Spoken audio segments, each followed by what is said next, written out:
Good morning. It's still morning.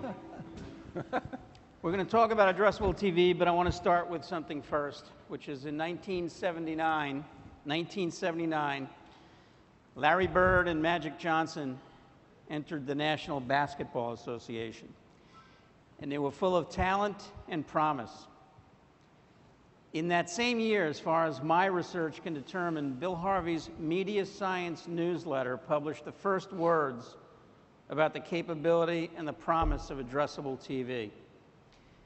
In that November 15, 1979 issue, and as Casey Stengel used to say, you can look it up, he referenced individual home identification, in which data can be traced back to specific households. This information, he said, will be kept on computer file. And when specific advertising offers are made, homes known to have the greatest affinity for those offers will be identified, and commercials will be sent only to those homes. 1979, November 15. Since that time, Larry Bird and Magic Johnson won 8 world championships, and each were elected to the Basketball Hall of Fame. We're here today, this morning, to discuss what we as an industry have accomplished in that same period of time with the capability and promise of addressable TV. My pledge to you, our pledge to you, is that we will not review, yet again, the promise of addressability, but the reality as we stand here today. Our goal is not another decade of discussion, but a determination of what is required from here to become mainstream. We'll talk about current capabilities and scale on 2 levels: the metrics of addressable TV, the required skills and organizational implications, how it's integrated into a TV buy, the remaining barriers to widespread adoption, and perhaps what is needed, which is a larger vision for addressability than we've had in the emerging world of multi-platform video. So I'm pleased to introduce 4 of the smartest people I know, and most particularly in this area. They represent much of the addressable ecosystem, including planning and buying, linear and time-shifted delivery, and measurement. Please welcome Steve Murtos, the SVP and Media Director for SMG. He leads all their addressable initiatives. Michael Kubin, the Executive Vice President of Invidi Technologies. Nick Troiano, President of BlackArrow. And of course, George Shababb, President of Kantar Media Audiences, North America. Gentlemen, good morning, and thank you for being here. Let's talk first about just definitions, if you will. We say addressable TV, and there's a phrase that I like called frozen perceptions. We all believe we know what that is. Michael, why don't you start us off with, what do you mean when you say addressable TV? Our definition is if you can send a spot to an individual set-top box, that's as granular as you can get, and then you can build from there. So the absolute floor for addressability, the minimum that you build off of is one-to-one advertiser to set-top box. Nick? I would generally agree. And the application of data to be able to facilitate to do that is what we would define it as. Yeah, does anybody have any disagreement with that? Again, we've got planning, buying, measurement, we've got delivery technologies, et cetera, and we'll talk about roles, but I just want to set a level in terms of addressability. You know, people talk about zone targeting, people talk about to the person's level, to the household level. George? Well, I think what Michael said is absolutely key. It is about addressing a specific ad to a specific set-top box based on the profile of that particular box.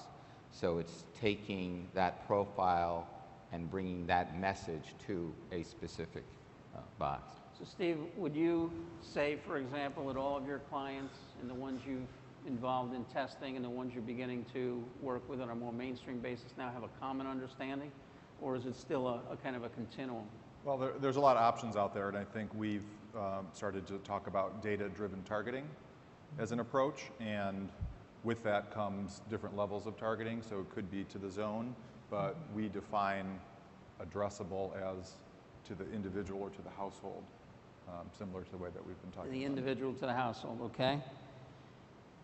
What metrics are required, George? Let's start with you for an addressable campaign. Are they materially different in any way from a TV campaign? No, not really.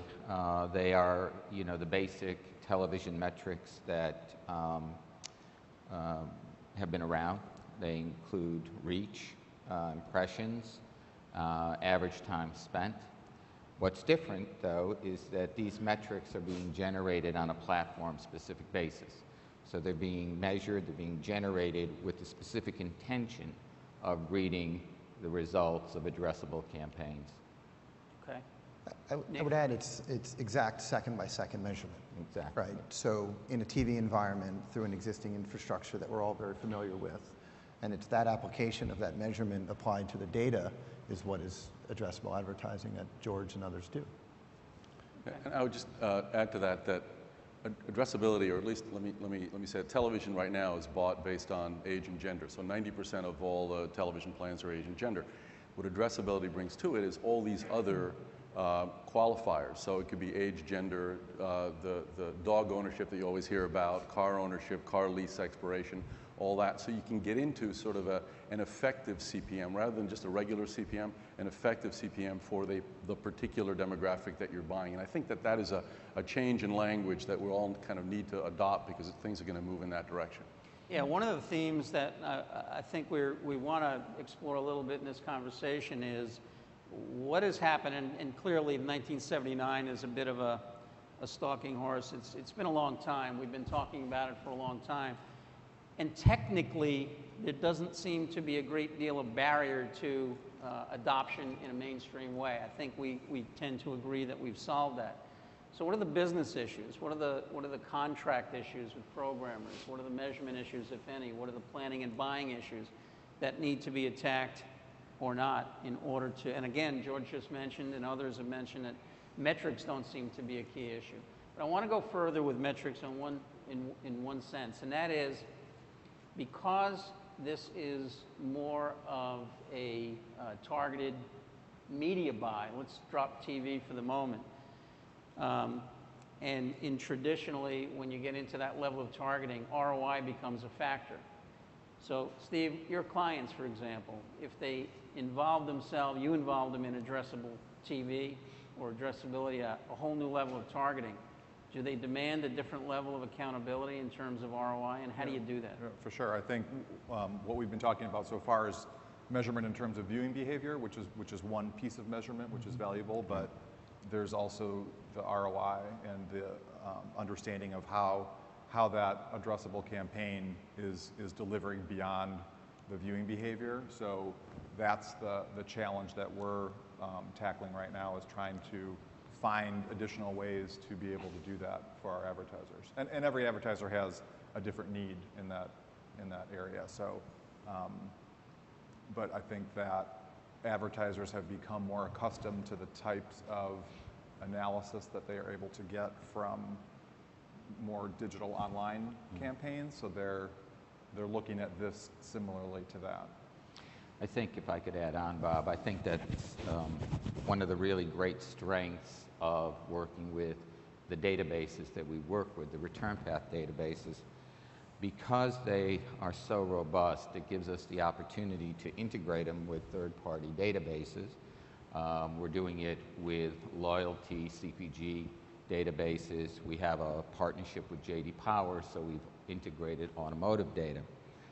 And while today the work that we're doing involves profiling based on Experian attributes, the next generation will involve doing profiling based on behavioral segments, both from a planning and buying point of view, and then will lead into the ROI component that Steve just alluded to. Well, now, we've heard a lot about the explosion over the last several days about mobile itself and the different platforms and some of the complexity that provides. Michael, you've got a set of characteristics and attributes by which people can buy.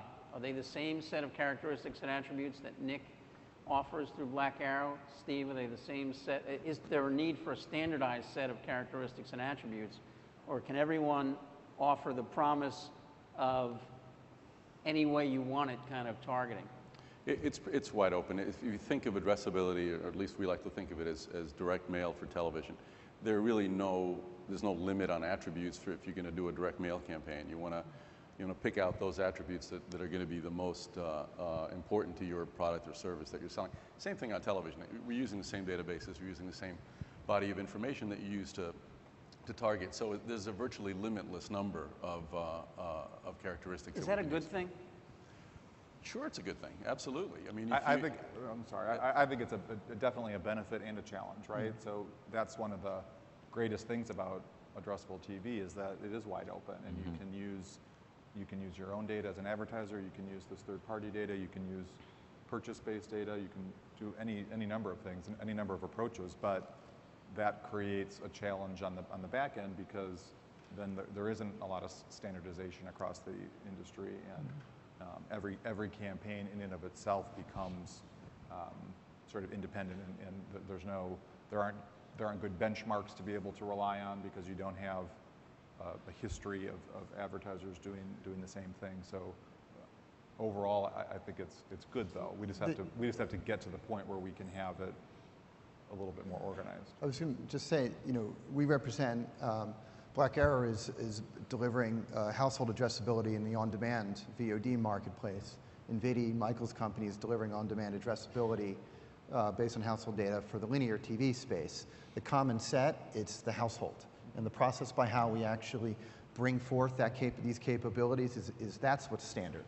And how Steve and others apply data for targeting purposes can be multiple different ways. But the good thing through work with George and others is there's the common framework for that is the household, which everyone trusts and understands in the application of that third-party data.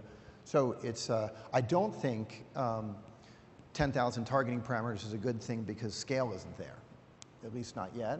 But the good thing is from a tech perspective and I think from a partner perspective, the infrastructure is there now to reach nearly 40-some-odd million homes in the U.S., which is a good step forward. I do think, to kind of put it in perspective, it's important to remember that linear TV has had 60 years to get the business model right. And I think that as an industry, I think we're better off starting with the level of granularity that we have. And then as we gain more and more experience with it, we'll then be able to get to the kinds of standards and benchmarks that will work. So I think it'll eventually self-select itself out. Yeah, I think at least three of us have had a conversation about that balance between precision and scale. And this came to me many years ago from a very, very smart person who was a client of mine at General Motors. And she said to me when we were talking about a great deal of new targeting precision on a lot of different platforms, she said, Bob, I think those things are terrific, but I've got to sell more than one Cadillac. What she was explaining through that metaphor was that there is always a combination of precision and scale. And when I referenced before that we have unlimited choice in terms of who we can target, in some instances that can be quite good. In some instances it can lead to what Steve very diplomatically called challenges and could in fact impede. And one of the reasons that we're having this conversation today is to find out why at this point, after another decade of discussion, we are or are not yet mainstream. I want to ask a question now about what is really the large elephant in the room, and that is scale. Let's talk about scale in terms of two levels. That is coverage, footprint, and inventory. Steve, let's start with you for a moment.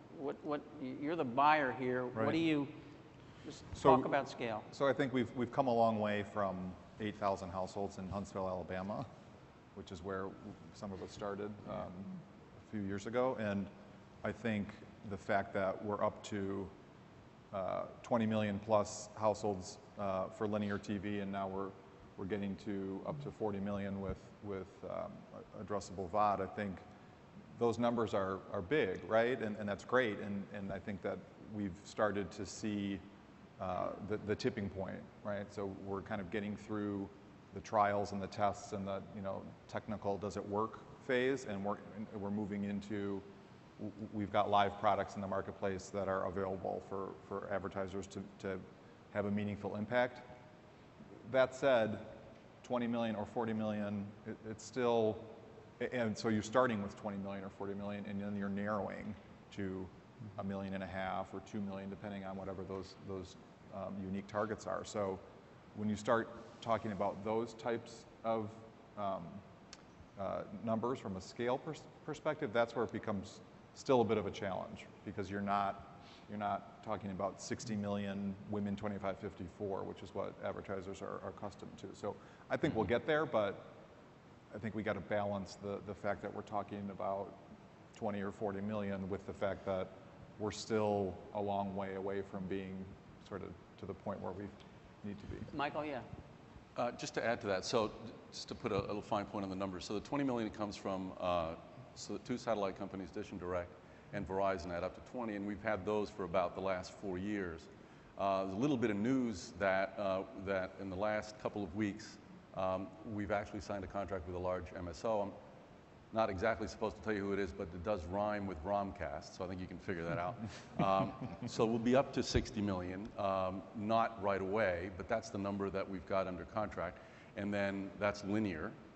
As Nick said, VOD is 40 million. So I think we're way beyond the tipping point. I mean, we're over half. I mean, if that's not a tipping point, then what is? Right. So I think we're talking about a capability that exists today. And I think the other question, it's really to the audience, or to Steve and to others, is what's the purpose of addressable TV? And it's, at least today, we look at it as it's an augmentation of a television buy. This is our view, I could be wrong, but is this an extended reach play? Is this, in the on-demand environment, it's the ability to reach higher valuable, elusive audiences, the ones that are not watching linear. Or in the addressable space, if you're looking for a certain demographic or targeting criteria, it's an addition to, I think, what a TV spend is. It's not intended to be a replacement for it, but what is clear is TV dollars are shifting. I don't think anyone will dismiss that. And it's shifting to what other mediums, digital mediums, that provide the data and analytics that are necessary for the buyers. And that's what Michael's company, our company, is bringing to television. It's addressability with digital-like metrics and support with George, so that there is an audience to reach via the most prolific platform today for consumption of video. And I think that's what we're talking about, and it's here today. From a technical perspective, Steve and others, you guys have to figure out how you want to bring it to market, but it's a good time to actually start the process, because I think in 3 years, when you have cloud-based DVR merging with on-demand, you know, that's when you really will need, the TV industry really will need an answer for how do they use this data. And I know people like George are in the middle of that as well. I think just Steve mentioned the 8,000 households in Huntsville. I think if there is one takeaway from the panel this morning that I would like to stress is that this is a business model that is now being rolled out. We are past the days of the trials, past the days of trying to figure out what the metrics should be. Does the technology work? Can we actually sell into the advertiser community? We are well beyond that. And so I think, you know, if there's one takeaway from the panel, I would say that would be it. Okay, so there seems to be some consensus that, again, we're well beyond the promise of addressability. The scale issue is certainly being addressed on many levels. And as Tip O'Neill used to say, you know, 5 million here. He used to say it with billions in dollars, but, you know, 5 million here, 4 million there. Pretty soon it's real scale. So if we believe that we're over that hurdle, let's get into some perhaps of the more nitty-gritty details that continue to need to be addressed. On capabilities, for example, we can target specific audiences, very specific audiences. Michael, how specific? As I said earlier, it's as specific as you can target. It's as specific as you have data for. Give me an example. The women with Lexus, with kids? I mean, women with kids is, I mean, that's whatever is an Experian or Axiom or a census data or your own proprietary database. Was brought up earlier about car sales. Actually, you talked about car sales. People whose car leases are going to expire in the next 6 months. An incredibly valuable list that you can then send spots to. So literally, if the data exists, it can be targeted. It seems intuitively like a wonderful thing. I can target women of a certain age with a certain amount of kids who, as you said, use Crest toothpaste in their home. Steve, is that a good thing? Again, what happens to the other inventory? What happens to the folks who don't use Crest toothpaste? I think it's a good thing. I think anytime that we can be more specific in how we're sending our messages is a good thing. And I think the vision is that if there is enough scale and you have enough advertisers participating in this type of messaging, that you're going to, some are going to want the households with Crest toothpaste, others are going to want the people that are about to lose their lease, or their lease is about to expire. So there will be some overlap there, but we've got a lot of advertisers, and we're one agency. We've got a lot of advertisers. If you talk about all the agencies out there and all the advertisers that could potentially benefit from this. I think the other, you mentioned Crest toothpaste. Well, not only do we have the ability to target people who have purchased Crest toothpaste, but the exclusion. That is, people who haven't purchased Crest toothpaste in the last 12 months.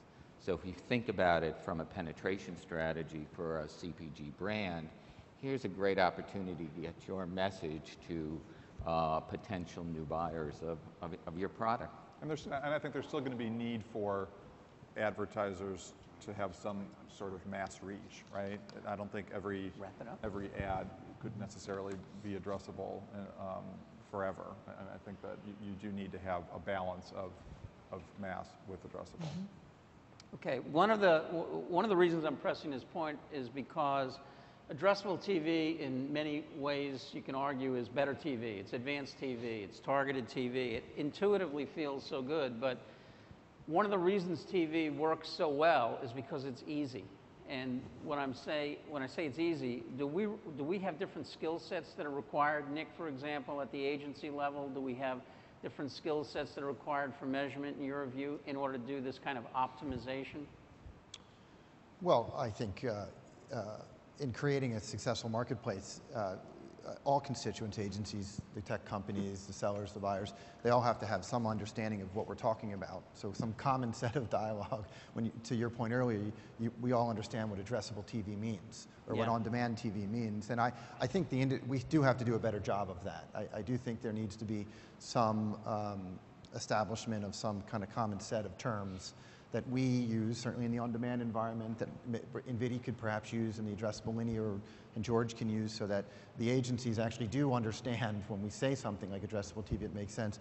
That's just on the communication. On the tech side, I think we started before that if we start with a common denominator that's household level addressability, the technology and capabilities can be built upon that framework, which is what Michael was talking about.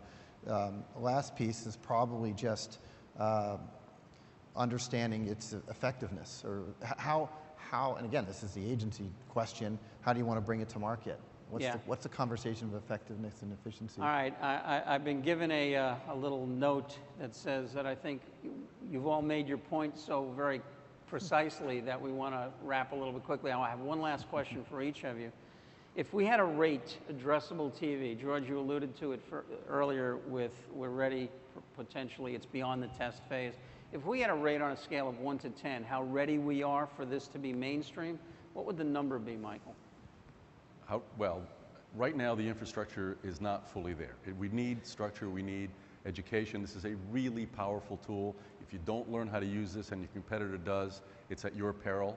So this needs to get out there and be used to its full effectiveness. I think we're at about a 2 in terms of ability to roll it out quickly, but I think we're accelerating. And I think that the awareness of it is gaining rapidly. Okay, Nick?